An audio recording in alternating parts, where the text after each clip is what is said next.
we all have different things that we gravitate towards. Like for me, that is a lot more of like a minimal aesthetic. Maybe it's nature, it's outdoors, it's organic colors. Like there's a lot of cool, things that grab my attention. Like, wow, that's really fun. But when I take a step back and like, man, what do I see as good, as beautiful, as compelling? I think that starts to then dictate my style. Well, Blase, welcome to the podcast, man. Thanks for coming on today. Dude, thanks for having me. I'm excited. Yeah, so I was on YouTube and I came across your channel about, I think it was a year ago, and I immediately just resonated with your style and your approach to filmmaking, and I love the tactile, organic, and authentic nature that you sort of exude in your work. And I just wanted to bring you on the podcast, kind of talk about that, talk about story, filmmaking, and how you got into the industry. And it's hard to run a YouTube channel and be a filmmaker and family and everything else. So I want to talk about that balance, but also your just take on an authentic approach to filmmaking and not all this clean, polished type of frames, but something like that. So first, tell me, Blase, how did you get into film? Like, how did it all start for you?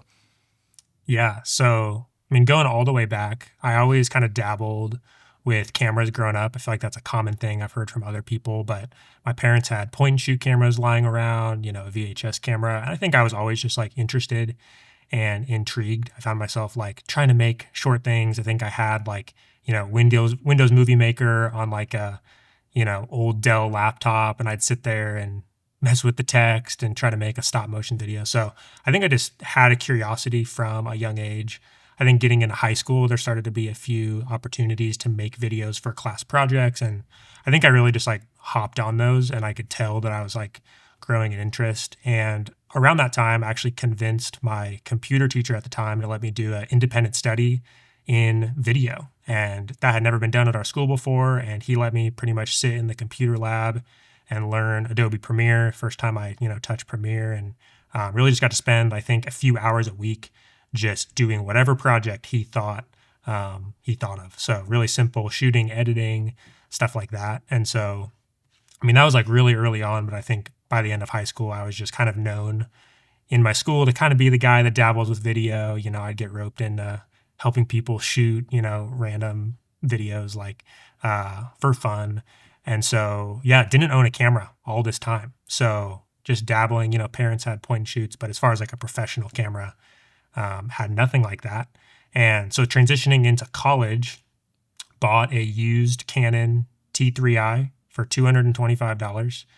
And that was like my start. And I was like, let's go. That was my first camera as well. Dude, like the Canon T3i. I still have it as like, put on the shelf is where it all began, right? Dude, I wish I still had mine. I sold mine to my cousin because I was like, I want to help them start. And so, but that's awesome. So tell me too, what year was this or one, how old are you and what year, like what was going on at this time?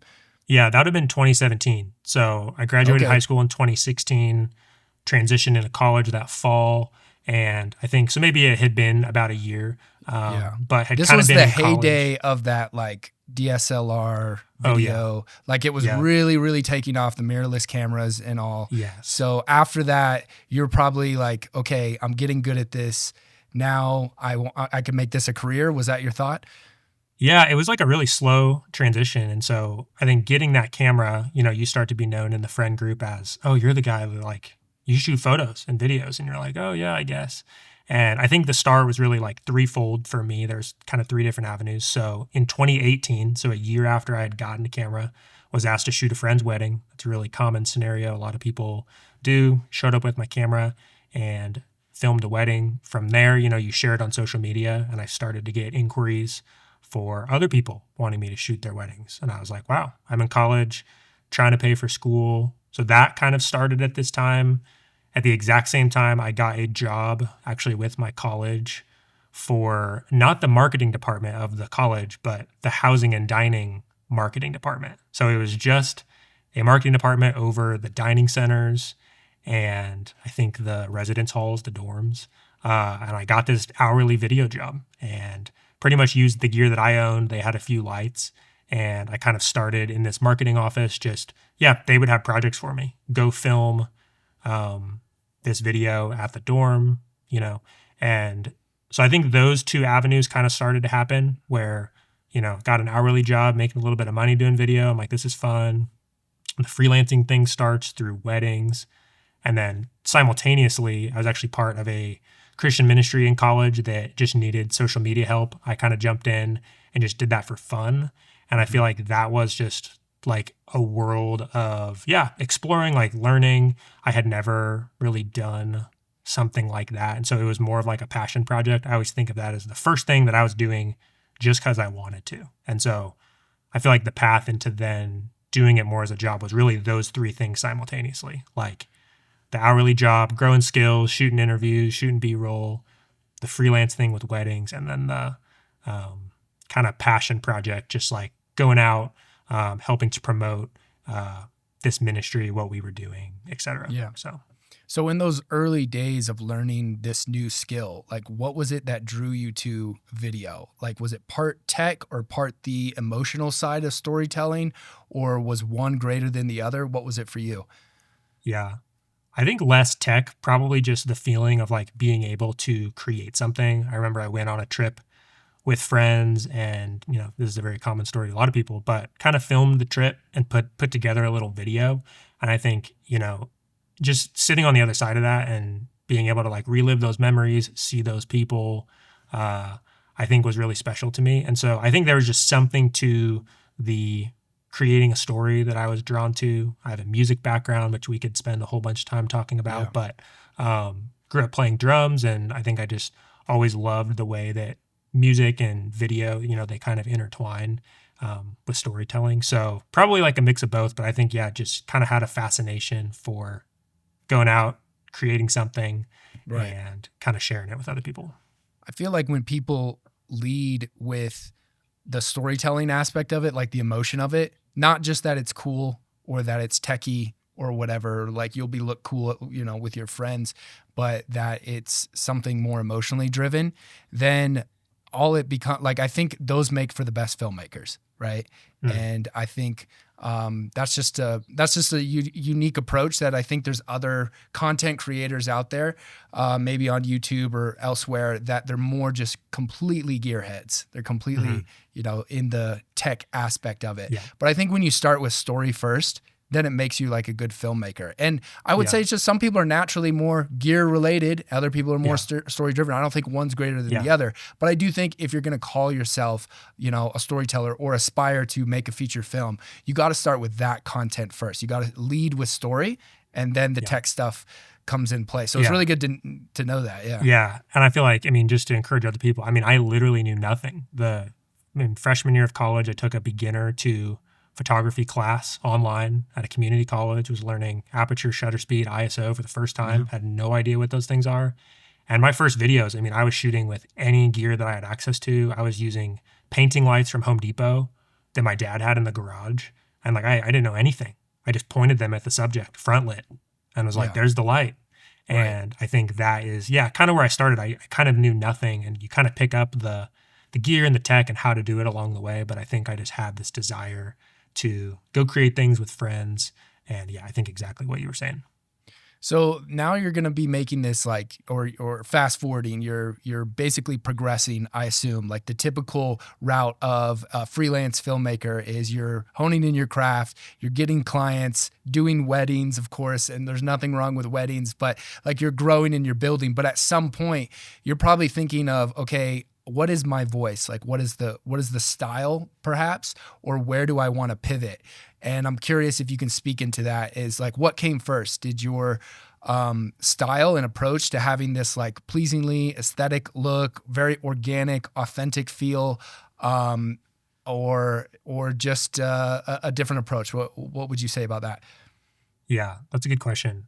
I don't know if I have like a specific answer. I think I've enjoyed the visual aspect of it. So I think when it comes to even building what my style was, like looking back at some of my early videos, I think it was just trying to mimic what I saw at the time, which I think is what a lot of people are doing. You're seeing stuff that like looks really good. And so you're like, okay, like dark and moody. Like, okay, so turn all lights off, and then your video looks like so crunchy because you don't know how to add light. And I think it was a lot of just kind of looking around me. I had a few close friends at the time in video, kind of a few steps ahead of me, and so I feel like when it came to maybe weddings, like that was easy to look at someone a few steps ahead of me and be like, oh, okay, like their videos are kind of like this.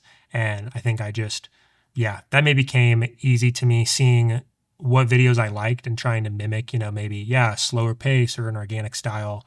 While at the same time, I would see videos that I didn't like as much. And I would just kind of make mental notes of like, okay, I don't really like things to be super flashy or Yeah. really crazy edits. And so I think it's something that, kind of just developed over time. And I don't think it's ever something I've been super proactive about.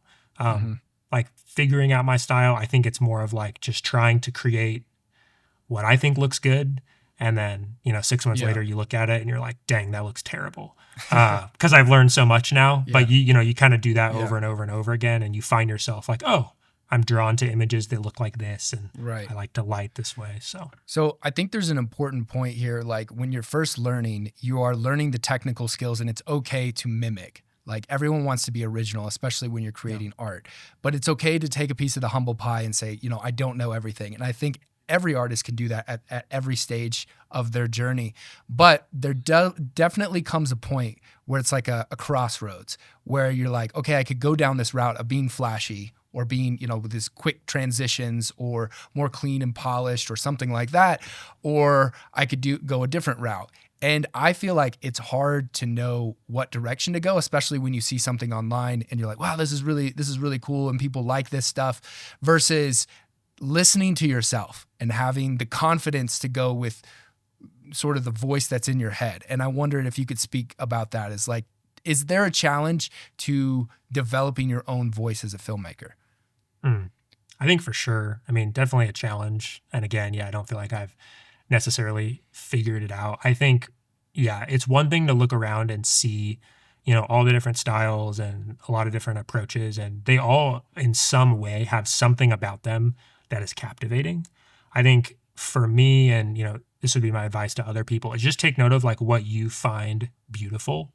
I think we all have different things that we gravitate towards. Like for me, that is a lot more of like a minimal aesthetic. Maybe it's nature, it's outdoors, it's organic colors. Like there's a lot of cool, things that grab my attention. Like, wow, that's really fun. But when I take a step back and like, man, what do I see as good, as beautiful, as compelling?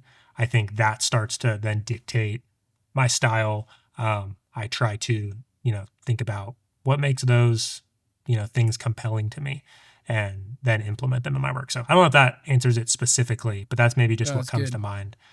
Well, you start with what moves you and then Yeah. you create from that. But it is very true that when you first start out, you're just learning the craft.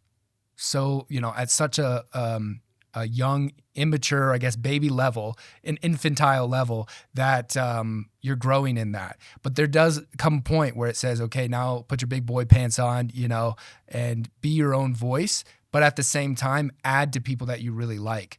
And you're kind of narrowing that path and creating that voice and building that confidence. So I definitely think that's true. And it comes out with your personality, like who you are as a person. Yeah. And I've noticed for me, I'm the most happy when I can create something that is most aligned, not just with my values, but my personality, like the vibe, Yeah. And so that's good. So let's say like you're into the freelancing world, you're jumping into that, but then you started this YouTube channel, which I find affinity with that. I started a channel. I haven't posted in a while, but I will be back at it soon. I'll be back. But I'm curious, why did you start a YouTube channel? That's a lot of time. It's a lot of work. Knowing firsthand, why starting a YouTube channel and how has that helped your work?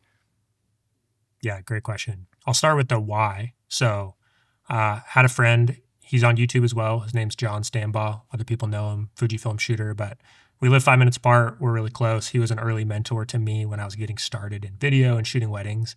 And honestly, my reason for starting was his encouragement. He was looking at the work I was creating, the projects I was doing for clients, and he had already been doing YouTube for a while. And he just was like, dude, like, you need to be on the platform. And I was like, oh, like probably in my own head, like, what do I have to share? I'm looking at everyone else. around me who's better. And there's so many.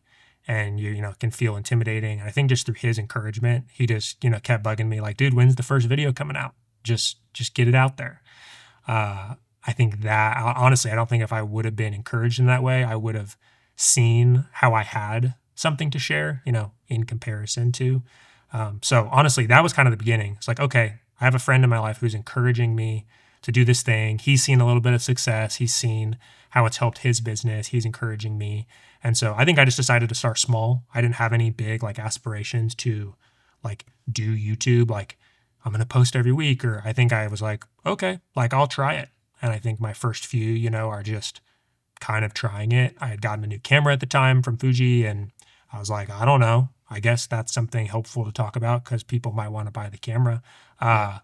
But I feel like, yeah, I kind of got into it mostly through encouragement from a friend and was just trying to find how I might exist on this platform. So that's a little bit for like how I initially started. Yeah. And so that's really interesting. Just getting going with it, how do you feel like it's helped your career? Yeah. I mean, I don't think I've spoken really on my channel about this, but I think this is a good opportunity to. I'm like, it's helped a ton. I'm like so thankful. I think I'm just over 2 years in. I've been at it a little over 2 years. And I feel like, yeah, I'm just a big advocate for doing it, encouraging other people to do it if they have something like of value to share. I think the biggest things with my business has been how it has kind of like supplemented my work. And so the whole time doing YouTube, the goal has been to continue growing like my video production business, my skills as a DP and a colorist, and while at the same time talk about those things on YouTube, not do an exchange where I'm like, I'm really just trying to make money, being a creator online. It's been like, no, I want to like continue to grow, hone my craft, but I can talk about this stuff as I go. And I think that has been the lens that I've seen it through that's helped kind of keep it in its rightful place.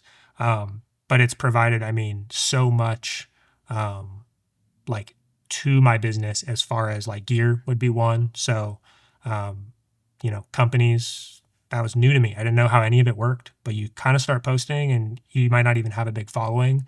And some of these companies you've heard of start reaching out and are like, hey, do you want to check this out? And I feel like I've gone about it in a way where really not doing dedicated videos anymore. I'm not going to be the review channel, but if there is a company offering me something that I can use in my video production business, I'm like, send it over and I'll mention it in a video. I'm not going to do a dedicated review. And so I think that's one aspect, like using kind of the resources of YouTube to, acquire gear that I can use in my company versus just sit on a shelf for creating more videos. It's like, no, I want, like, please send me batteries and lights and lenses. Like it's stuff I'm like interested in trying out. So have you reached out, to companies with any specific project and said, hey, send me this lens or light or something like that? Has that been favorable?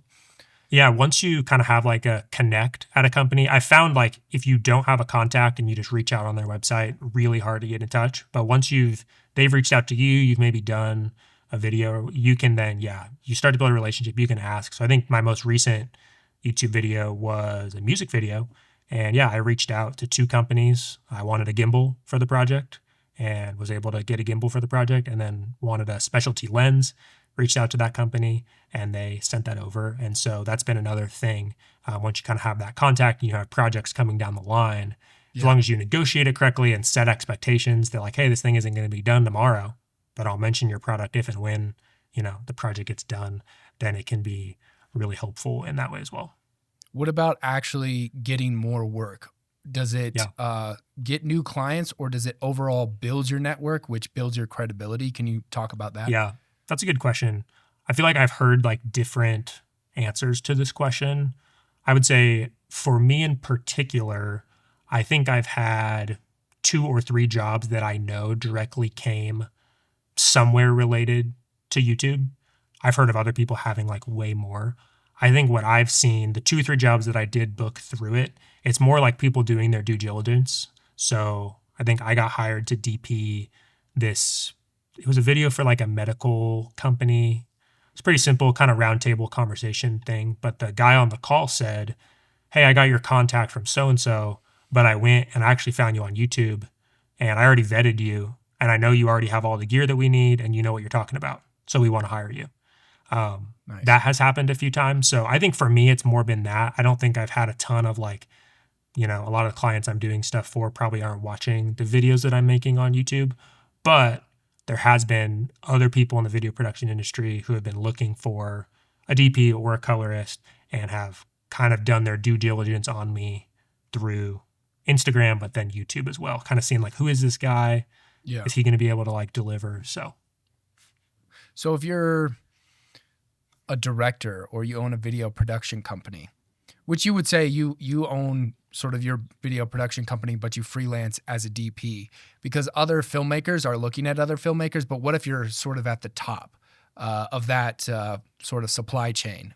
Do you think it's beneficial for someone like that to still have a YouTube channel? Like, does it do enough? Not just maybe like a direct to the customer, but it gets the conversation going on your channels, on your platform. Do you think it's beneficial for someone like that? I think for sure. I mean, I think regardless of what role or what, yeah, like what niche you find yourself in the filmmaking industry, I think there's like room for it on YouTube because there's a ton of other people who are looking to learn from you. And I think that's who I find most helpful on the platform is just those people that I find that I'm like, oh, they're kind of doing like the same thing as me.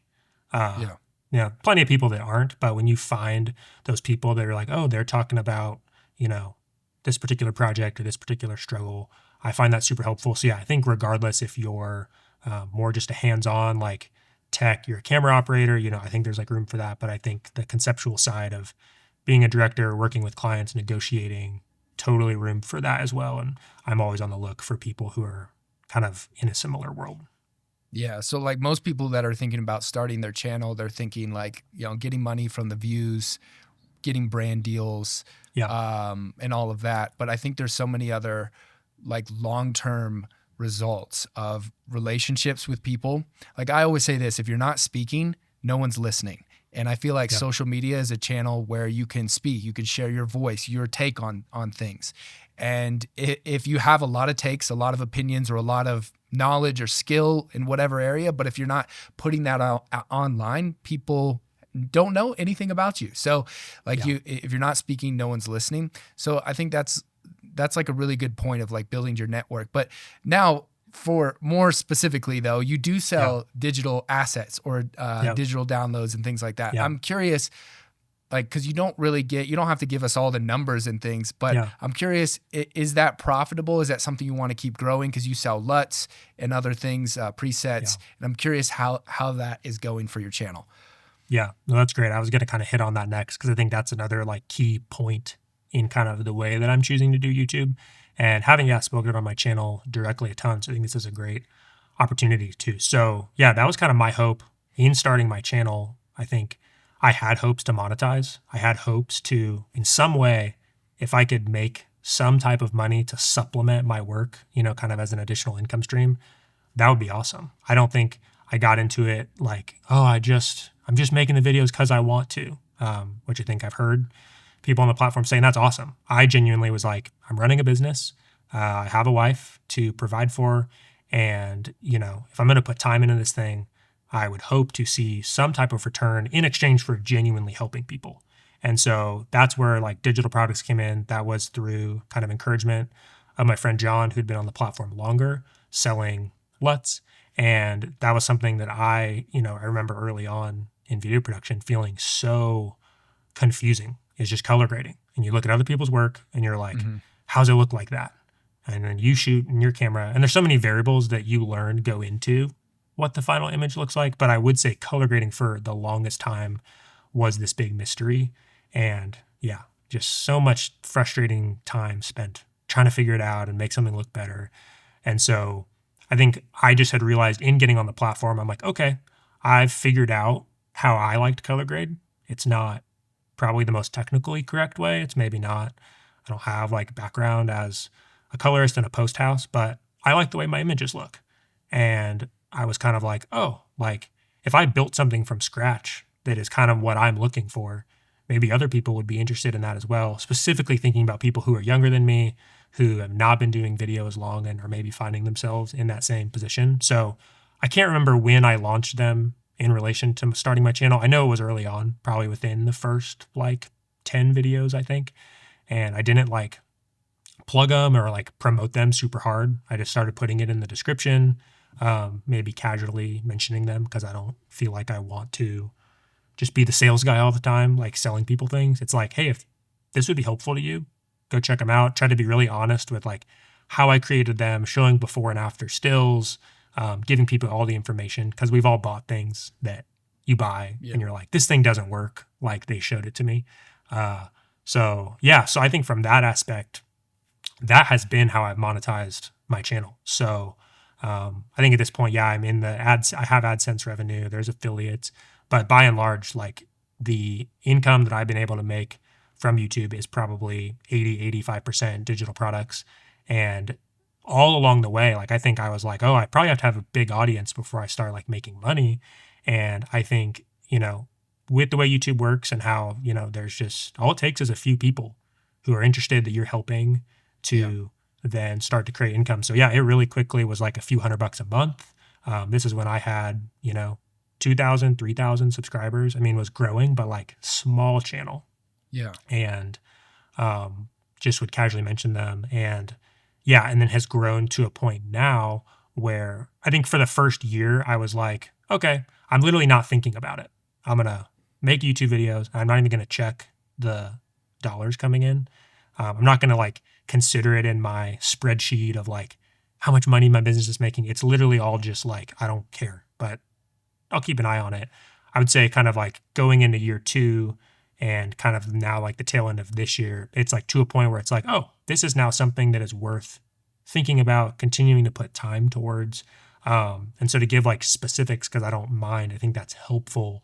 I'm probably on track this year to do like 20K total in revenue through YouTube. Probably like Yeah. 85, 90% of that is digital products. The rest is like affiliates, stuff like that. But for me, trying to run a video production company, the whole reason why this matters is, yeah, I can't live off that.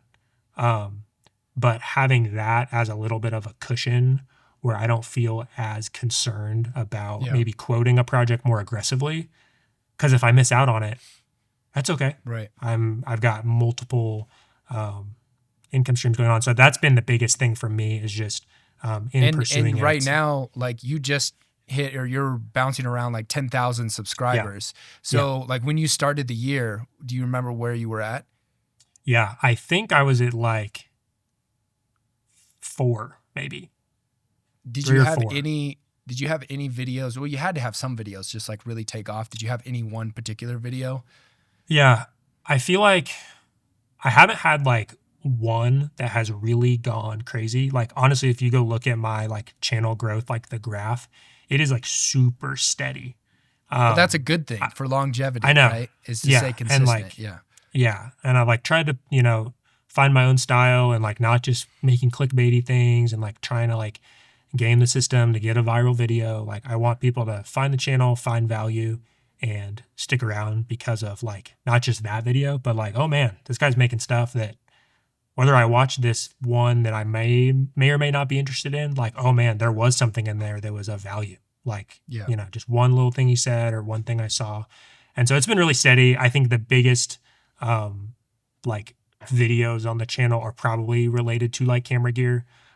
So a camera review, some lenses, just because that's literally what people are looking for. They want to know, like, is spending $2,500 on the XH2S a waste of money? Can someone show me and like talk to me about it? So I think I've seen kind of making those videos as, yeah, it's not what I like get the most excited about, but I like relate because as I'm looking they're at really cameras that valuable are, for people yeah, to look into. That's like the number one thing. And then when we really grow like a deep fondness for somebody, we're like, boy, I really like Blase or I like this YouTuber. Then we like want to know more about their philosophy, their methodology, their techniques, and all of that. So I think like fusing those together. But I think that's really encouraging for a potential content creator.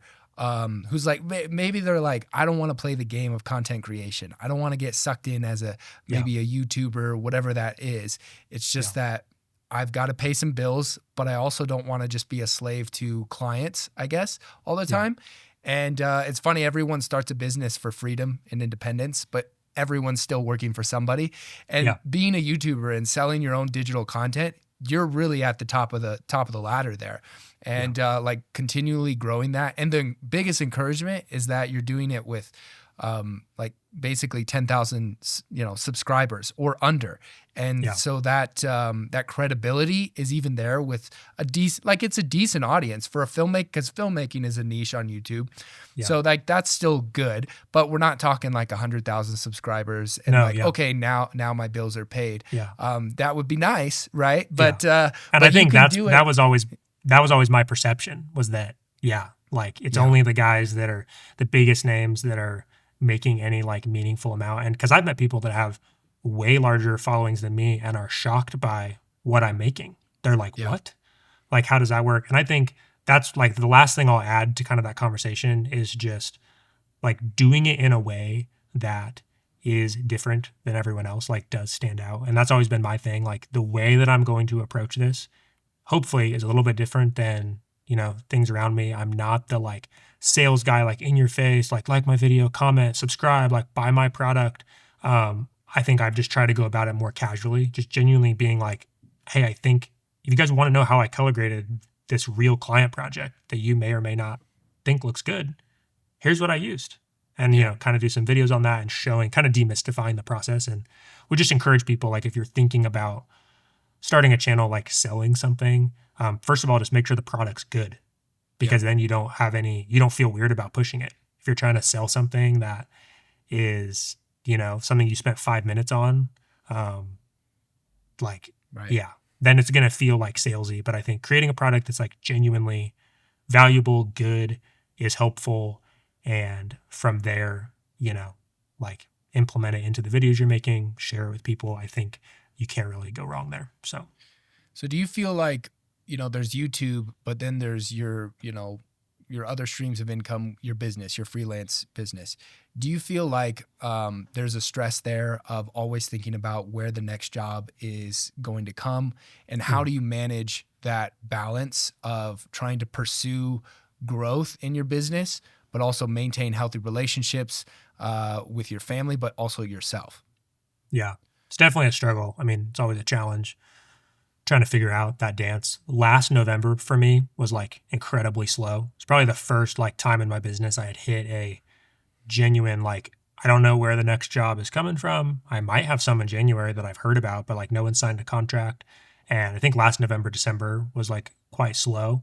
I'm not in the same position last year, but I think honestly for me, getting the YouTube thing going has been a great, like, productive use of extra time. Not just because there's the chance that I'll like, make money, and because you do need to pay the bills, but genuinely like just continuing to practice and refine. So you'll probably honestly see my upload schedule on YouTube correlate to how much paid work displays have going on. Last November, probably posted like 4 or 5 videos, and friends were like, bro, heck yeah. Like I can tell you got a lot of time right now. And then there's other times like this summer, like, I maybe squeeze one out, and I haven't been super on top of it with like an upload schedule or anything. So I think that's one encouragement. Like if you are thinking about starting a channel, the things that it teaches you are invaluable. I mean, you're getting reps, shooting, thinking of ideas, putting those ideas to camera, editing, color grading. You are going through that entire process, which is honestly the fastest way to learn, is just actually doing the thing, not researching it, not watching more YouTube videos about it, is to like set up your camera and talk, because it provides so much value then to clients. You're working with clients who are struggling with their ideas or want you to help with script writing, or they ask your opinion. And I feel like a lot of my learning has been hands-on, of like, oh, well, because I've done it, like, oh yeah, I remember how it can be kind of hard to talk to camera. Here are some things to think about. So I think that like YouTube being an answer there has been one of navigating those times that are a little bit slower. It feels like a productive use of my time to sit down and make a video. I would say the other one, when things are slow, is, yeah, being okay with it being slow. I think spending time with family, friends, not feeling like you need to just like grind. I mean, if you need to go make money and you don't know where, if you're living paycheck to paycheck and you have no savings, that's not the answer. But, if you're living on less than you make, if you have a little bit of savings built up and November and December are slow, I think feel the freedom to maybe take the foot off the gas a little bit. Um, Usually helps, kind of clear your mental space up a little bit of like, what do I Mm-hmm. want to do? What type of client projects do I want to go after? Is there any clients I can follow up with? Um, I probably don't have the best answers as far as like how to go out and get work. I've never been that guy. I think I've always had work kind of through word of mouth. You do a good job. Have tried a few times, kind of the cold emails and Yeah. go find work when it's slow. And, all the credit to those people who do that and build a business that way. I think I've been a lot more patient just with Mm-hmm. relationships and just trying to do a good job. So I don't know if that like Yeah. completely answers it, but those are just a few thoughts. It Yeah. seems like with most people that I talk to that do the same line of work within the same sort of niche, usually in the winter, it does get a little slow unless you have Yeah. something very specific that you do differently. I sell like Christmas films to churches a lot of times around Yeah. this time, but again, that's just like a extra set of income. But a lot of times when it comes to new clients, it definitely is slower October, Yeah. November, December, and then it really ramps up in the early part of the new year, and then also like spring into summer. So, Yeah. like, if you're taking notes in terms of like, if you're new to knowing the production schedule of things or you just started Yeah. freelancing, that's a really good thing to know. So, I'm curious with that, do you, knowing that, having that foresight, do you save a little bit or you padding yourself a little bit financially for those rainy days? Yeah. Great question. Definitely. So I would say like personal finance is like a whole thing that I would love to talk more about on YouTube, kind of specifically to filmmakers. I think it just gets me excited. Wasn't something I was always good at, but find enjoyment kind of figuring out, at least for myself, kind of systems and processes and how to think about money in a way that like reduces stress and anxiety. And so, yeah, that would be, I mean, the most basic thing. So, kind of the way I structure my business, just an LLC, don't have employees, but income comes into the LLC, and I basically just live off a set amount each month. Me and my wife have like a set amount that we live off of, sort of like a salary. Um, that gets transferred for the business, but there's several months of savings in the business that, you know, is there to cushion those months. So if this is what we need, each month, I probably have, 2, 3, 4x that just there, knowing that, yeah, a lot of my work, I don't have retainers. That's another like interesting thing. I have pretty much zero retainer clients. And I think what I've found in getting through that is, yeah, just kind of thinking about your income in terms of the year rather than stressing about it like month to month. Like, oh, I got to Yeah. go make an extra 2 grand next month. Like, where's that client coming from? I'm more like, oh, I think I'm like on track to make what I need to make this year. And the business has padding where if there's a month that's slower or always the summer is just always crazy, like you'll see a month in the summer that's like everyone just pays the same month and you're like, okay, cool. Like I now don't have all that money to just go spend that. I need to be thinking about that to pay taxes and, Yeah. when it comes to November, December. So that number's going to be like different for everybody, but that's definitely something I think that's helped. Yeah. Do you that's really good. And I think I can learn a lot from that, like the temperance and the lack of impulsivity to you get money, you spend it on some camera gear, or even you could take more risk by growing your business, but looking at it that way where you sort of take a stipend or a salary each month for your personal household and then the rest of it goes to the business. And honestly, most business owners do that, but we're like the solopreneurs, right? We're the Yep. freelancers and usually by ourselves, so we think of everything all clumped together. But that's really great advice. What about negotiating with clients on prices? Mhm. How do you work? Are there any tips or tricks that you have found in negotiating prices? Yeah.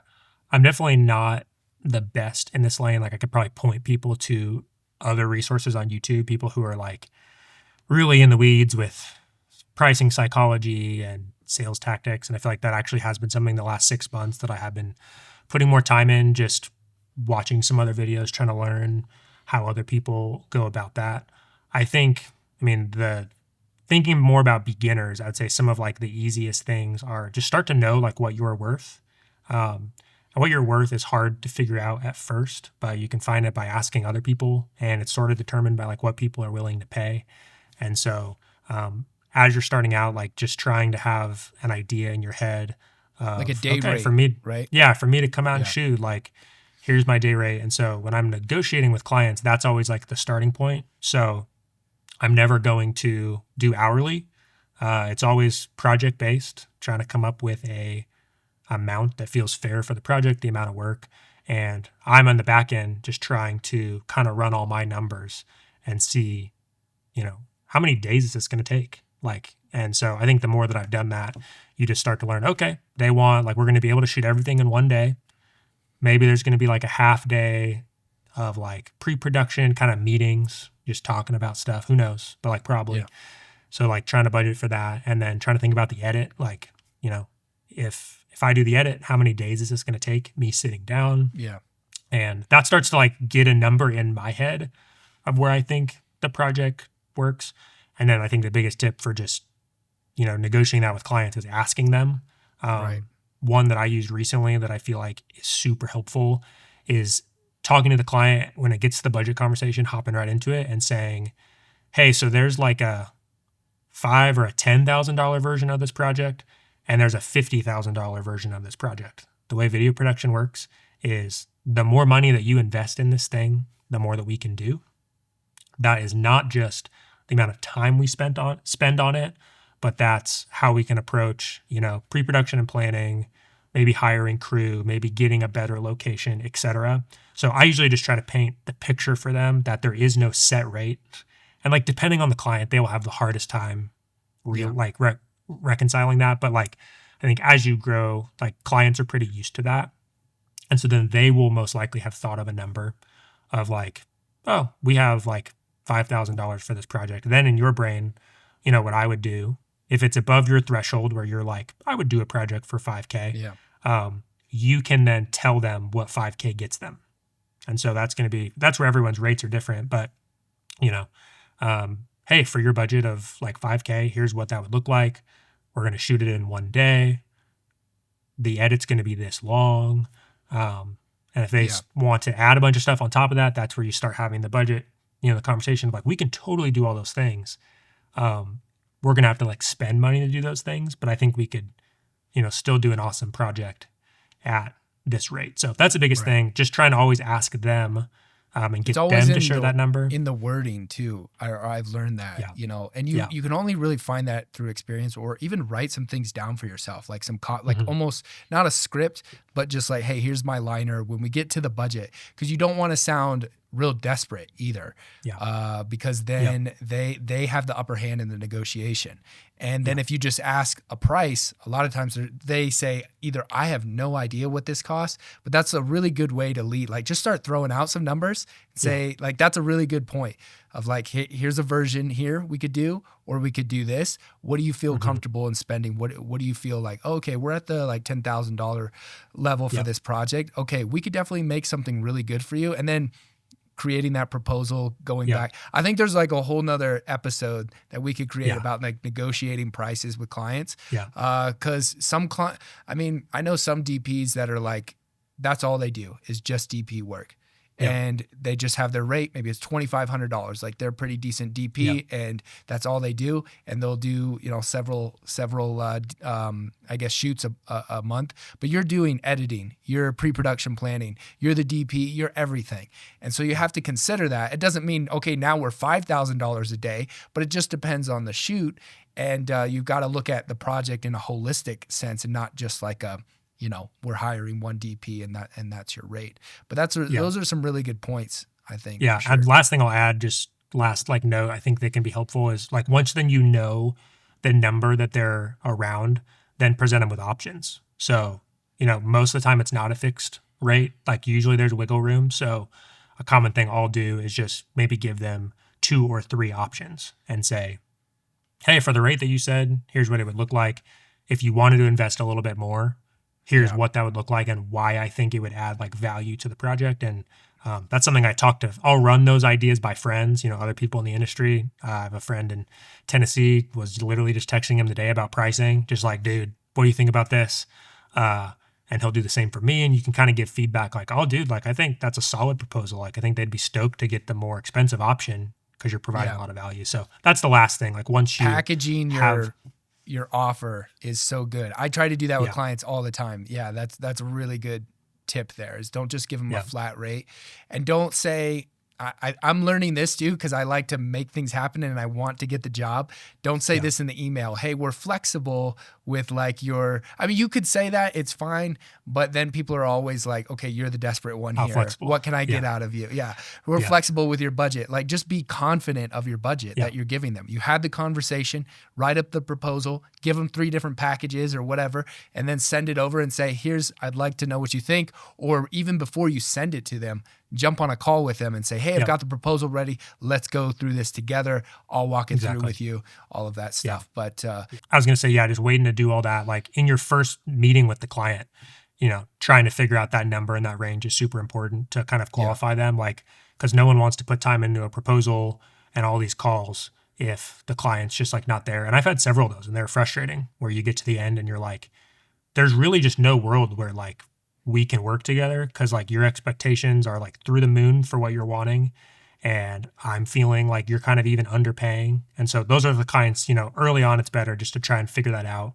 And yeah. if it's a lead that you're interested in, yeah, for sure, like invest in the relationship, try and come up with a compelling offer. But if you guys are just in completely different worlds, I've just found like you're never going to win them over with, a shiny price or a proposal or something like that. So, Right. That's good. All good tips. Let's kind of like shift the conversation a little bit from business to storytelling. And I'm curious, how do you overcome your own self-doubt or perfectionism or whatever self-defeating traits that you may have that would keep you from getting out there and creating your passion project? And then, with comparison too. So I think yeah, that let me just encapsulate all that and say, like, there's usually always this cloudy presence that keeps us from creativity. And it's usually comparison and self-doubt and perfectionism. And I'm curious, how do you overcome that personally? yeah. I mean, right there with you where I don't think I've figured it out yet. It's something that depending on the project or the job or the month, Yeah. I'm probably at a different place with how much I'm feeling that. I would say the most common feeling for me often is feeling intimidated by a project. That could be because it's a new client. That could be because we're maybe trying to do something that I haven't done before, or I'm wanting to push it to be a lot better. And so that's like a common thing for me. Maybe I just have too high of a standard even going into a job. Like this one's going to be the best. Uh, I think how I overcome that honestly is like the mental struggle is there. I try to put just as much time into preparation as possible. I've found when I'm feeling like doubt in my ability to like do a job, I will probably just put time into being as prepared as possible. And sometimes that preparation is like unpaid. If you've already quoted the project and you've already come up with the pre-production rate, like you're maybe not going to get paid for all those hours. But I've just found like the more time that I can spend either learning the gear, understanding the concept, um, you know, downloading songs ahead of time and kind of like already piecing them together in an edit to see the flow, like those things start to give me a lot of confidence going into the shoot day and a project. Like I'm going to be able to execute because I put in this time, I've thought about it. Um, and I think like for me in that kind of self-doubt thing is getting to the bottom of what am I like most afraid of here? I think that's a question that I will like think about a lot. Like it sometimes feels like, yeah, you're just feeling anxious about it. And a lot of times, if I can figure that out, like, what am I most afraid of here? Am I most afraid of like disappointing the client? Well, there might be reasons. Maybe I didn't do a good job of like figuring out what they want. There could be like interesting answers to that solution. Mhm. A lot of times it's just like, no, I'm kind of afraid of like not meeting my own internal standard that I place on myself. Like that's super common where I'll have a job and I'm looking at all these references on frame set and I've been practicing and I got this new gear and I'm like, you know what, this is going to be the one. It's going to be the portfolio piece. I'm stoked. I can just start to put a lot of like pressure. And I think what I've found is like you just have to then take all that and put it under the like scope and the actual limits of this project. Because sometimes it's like a square peg in a round hole where you want to make this like incredibly looking thing and there's not the time for that, or the client's expectations are not for that, and you are just going to kind of kill yourself on the inside, like Yeah. you know, wanting to make it better. And so I think those are a few things that I think about, like, but yeah, trying to find that middle ground of like, yeah, that doesn't also say to just give up and just do the bare minimum. It's like, I think really pushing for excellence in what I do is really important. I want to do this job to like the best of my ability within the limits of the project. Like, I'm not going to go wild if the budget's only here, but like, I want Yeah. to do a really good job. Um, I want to be a clear communicator so the client feels like what they're getting is a win. And so many times, I mean, 9 times out of 10, it's like my standard is here and the client's is here. And I'm Right. still feeling like a little bummed about it. And they're like, dude, that's the best thing I've ever seen. That's the greatest Yeah. video we've ever had. And then Yeah. you're like, oh, okay, cool. Like sometimes it's after the fact realizing like, man, like I'm being pretty hard on myself. I'm being pretty perfectionistic. Um, I had a lot of doubt, but like I did it. And so I can't say I have like a solution for ridding yourself of it. I think it's something that we as creatives like just naturally um, struggle with, wanting to do an Yeah. excellent job, comparing ourselves to others around you. But I think those are some ideas of how to kind of like push through, if that Yeah. makes sense. That's good. So with someone in your context, and if someone were to compare themselves with you, like, hey, I'm a freelancer, I kind of do everything. I wear all the hats in the operation. How important is it for you to understand story and implement Mhm. that in your workflow or your brand?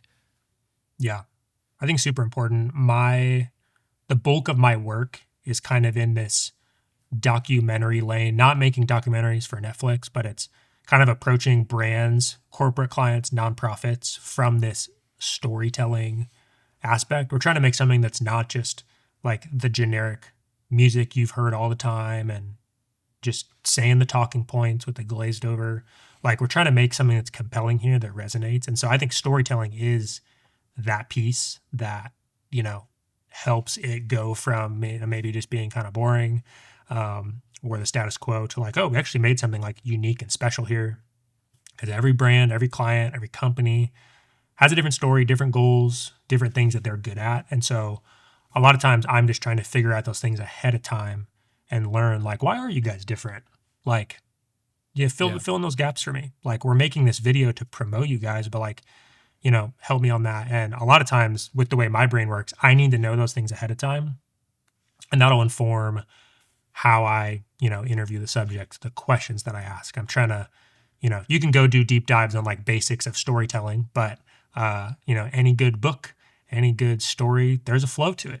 Yeah. There's a problem. Like, that's always the biggest thing I think with client work, is trying to figure out like, what is like the inflection point or the problem that you guys solve? Like, what are you guys, what's the thing that, your customers or, the other businesses you're serving are coming up against, and what's your guys' like solution to that? Um, so rather than creating like information in a video where we're just Hmm. communicating information very linearly, we're trying to at the same time understand, yeah, there might be a problem. And then here's like the solution to that. And at times it's like really basic when you think about it, like, Yeah. well, problem, and then you come up with a solution, and here's the conclusion. But like a lot of stories have that. That's kind of how they Yeah. exist. And so that's definitely, yeah, storytelling is like something I'm thinking about often when it comes to client projects. Do you feel like more brands should leverage the power of storytelling in their market? I think for sure, I think it's always that thing that people want to spend money on, but like a million other things end up, kind of taking the place. Like, people are always like, oh, we would do more video if we had the budget. And then you look and they are spending money on other things. It's like, you guys are hiring employees, you Yeah. guys are having these events. Like, I think for any brand who has like a long-term vision of like, we want to be here 3, 5, 7, 10 years. We want to build a loyal following customer base trust, I Yeah. think because we live in a visual world, like video and storytelling, like is at the forefront of that. And I think I've found a hard time like convincing clients that they need that. Hmm. It's more like finding the clients that already understand that they need that. Cause Yeah, then that's the hard part. that project, like, you know, goes so well because they just know, like, we're going to kill it on this one, but we're going to do 3 more this year. Yeah. And we know the effect that like that's going to have on our sales team. You know, the Hmm. fact that they're going to be able to take these videos and use it to actually generate like revenue for the company. I think that is like huge. So yeah, I Right. don't have any tips for convincing those clients, but it's definitely Yeah. today's day and age, the world we live in. Yeah, I think that's where I'm in the middle of right now is the crux between, the skill that you're providing or for a customer who's already interested in what you have to offer versus convincing nearly every brand out there that has a budget to begin to reform their idea of how to market to their customer. And you start with a story. It's not like a fairy tale, but you start with the components that you talked about of the Yeah. problem, a solution, an object or a goal, the resolution, and all of that. Is I feel like brands that have timeless values and are here to stay and they're not just looking for their bottom line profit need to put front and center this concept of we're going to market with the concept of a story, and so we need to find the best designers who understand that ethos, the best filmmakers, the best web designers, all of that. It has to be this holistic approach of we're leading our brand with story. But it's hard to do that when you're down the chain because we should be Yeah. doing that as agencies, creative Yeah. agency. But we're Yeah. down the chain and, a company who's maybe million to 10 million in revenue or 5 million or whatever. And they're like, no, we know what we want. And we want Yeah. this ad because we saw another competitor doing that. And Yeah. to try to convince them, I think takes a whole lot of time. But when you do, and they, I wouldn't even say buy into it, but they recognize that this is a Yeah. powerful way of convincing people. And it's long-term though. That's the thing. It's people Yeah. think they want a video and they want results. Yeah. Let's look at the data, and you can look at the engagement and the views, and it's great to see all of that. But if you're going to do a video, it needs to be a campaign. It needs to be Yeah. over like a quarter, 3 months, 6 months, try Yeah. it out for 12 months. Obviously we advantage well for pitching ourselves that way is like, hey, we'll have a retainer client, but that's a really smart way. At least that's what I'm trying to angle the direction is. If you really are going to hire me, we need to think about it long term. But I've come up with this idea that give people what they want and then later tell them what they need. Yeah. You have to bridge that gap. You have to like make the relationship with them first, and then you can show them what they need. But I think that's all Yeah. good stuff, leading with story. Yeah. That's a great point. Yeah. I think what you said, like, that's very similar approach to me. Like, a lot of times clients are coming to me with an idea, sometimes very specific of what they want. And it's like, okay, let's go knock that out of the park. Let's do a Yeah. great job on that. But then let's have that follow-up conversation of like, yeah, what are your guys' goals? Where are you trying to get in the next like 3-5 years? And I think that's where like you'll start to find then people in the video production industry start to like diversify. Cause like I do think the money, like the most amount of money is in that like consulting agency coming alongside Yeah. the client to connect the dots between spending on marketing and like bottom line revenue or social credit or all that stuff. And I think I'm kind of in the middle of not exactly sure where I want to land yet. I enjoy the creative aspect of storytelling. I've had to learn the business. I've had to learn how to talk to these clients about that stuff and help them. I think I'm currently that's why I say I'm kind of like running my company as well as just DPing and coloring on the side as well as YouTube Yeah. because I'm kind of like, oh, I also just like getting hired for a job and not having to worry about all that. And I think it's just a decision that people like have to start kind of figuring out as you go. Like, am I gifted in that? Do I enjoy that? Because there will people that will go on to like do none of the technical work. They just want to be like strategy, Yeah. Helping connect those things for clients. And I think everyone's going to have like a different Right. answer to that. So I'm kind of like somewhere in the middle where I'm like doing it. Yeah. But I'm like learning as I go. And I'm like, man, I really like doing the work as well. So Yeah. it can be tricky. So with that said, what is your aspirations, like your future goals, dreams, vision? Where do you see yourself in 10 years from now? Business, but I would say more creatively, where do you want to be? What kind of projects you want to be working on? Yeah. I feel like, dude, this is the question I get most often that I don't feel like I have the best answer to. Maybe just like the way like my brain works. I think I honestly have a hard time with like long-term vision, like goals and specifics. I think just like broadly, something I wanted to say, like when I think about, like dream for my life or like what do I want? Like, haven't shared it on the podcast, but like broadly, I am a Christian. My hope is to like love and serve God with my life, that my work would bring glory to Him, that I'd be able to, love Him, love my wife, and like do good work in my life. And as far as like what that ends up looking like, I think that's where I really struggle, where I'm just kind of, it's maybe part of having faith, but it's being like, God, like, I don't know like what exactly I want to do. Like, I could do this commercial, I could like go down like this path, but is that going to be the thing that you would call like good work? Is that going to be something that, is ultimately like good for me to do? So I think I'm like a little bit in the weeds there where I just struggle to know exactly like, I want to build a business and I want to do it in this way. Most of the time it's literally just being like, okay, I have a few like short-term goals and I can like touch on those. And I've found like as I'm diligent to pursue those short-term goals, I think more of like the long-term vision, some of that stuff starts to clarify itself where I maybe know things I don't want to do. So like short-term goals, it would be kind of what I shared, like continuing to build my like DP and colorist kind of network portfolio where I'm just having like one hand in a project. I think that sounds really exciting for me. I mean, I think most of those then start dipping into a little bit of the commercial world, narrative. Like got to color grade a short film this past year. Like that was a lot of fun. So would love to keep doing that. The bulk of my income right now is the kind of like production company. So steps with that, which you're already several steps ahead of me, is actually formally like branding that as a thing. So right now it's just me. People are like, "What's your company called?" Yeah. And it's like, "It's just Blase Pivovar." Kind of goals in the next like 2-3 months is just to kind of like set up a company, even if it is still effectively just me. I've seen you've done that, just to have that thing that can be facing towards clients that this is what I do. This is the kind of branded documentary style content I'm doing for brands, storytelling aspect you talked about.